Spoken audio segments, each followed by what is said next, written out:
మెదక్ జిల్లా కొల్చార మండలం వెంకటాపూర్లోని ఎంపీపీఎస్ ప్రాథమిక పాఠశాలలో ముందస్తుగా బతుకమ్మ సంబరాలు ఘనంగా నిర్వహించారు. ఈ వేడుకల్లో విద్యార్థులు, ఉపాధ్యాయులు ఎంతో ఉత్సాహంగా పాల్గొన్నారు. ఈ సందర్భంగా పాఠశాల ఉపాధ్యాయులు ఏకొండ మాట్లాడుతూ బతుకమ్మ పండుగ తెలంగాణ సంస్కృతి సాంప్రదాయాలకు ప్రతీకని అన్నారు. ఇది తెలంగాణలో అత్యంత ప్రత్యేకమైన పండుగని అని పేర్కొన్నారు. విద్యార్థులు బతుకమ్మ పాటలతో పాటు డీజే పాటలకు సైతం నృత్యం చేస్తూ ఆనందంగా గడిపారు. ఈ కార్యక్రమంలో పాఠశాల ప్రధాన ఉపాధ్యాయులు ఏకొండ, ఉపాధ్యాయులు బాలరాజ్, విద్యార్థులు తదితరులు పాల్గొన్నారు. అందరూ కలిసి బతుకమ్మలను పేర్చి పాటలు పాడుతూ పండుగ వాతావరణాన్ని సృష్టించారు.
మన సాంప్రదాయం తెలియజేసే బొడ్డెమ్మ దసరా పండుగ శుభాకాంక్షలు తెలియజేస్తున్నాను.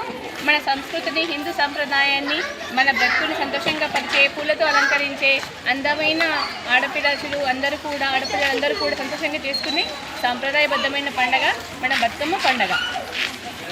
ప్రజలతో పాటు నిజాంపేట ప్రత్యేకమైన మన నిజాంపేట పరివారం, మహిళా పరివారం, మహిళలు, మహారాణులు అందరికీ కూడా బతుకమ్మ పండుగ శుభాకాంక్షలు.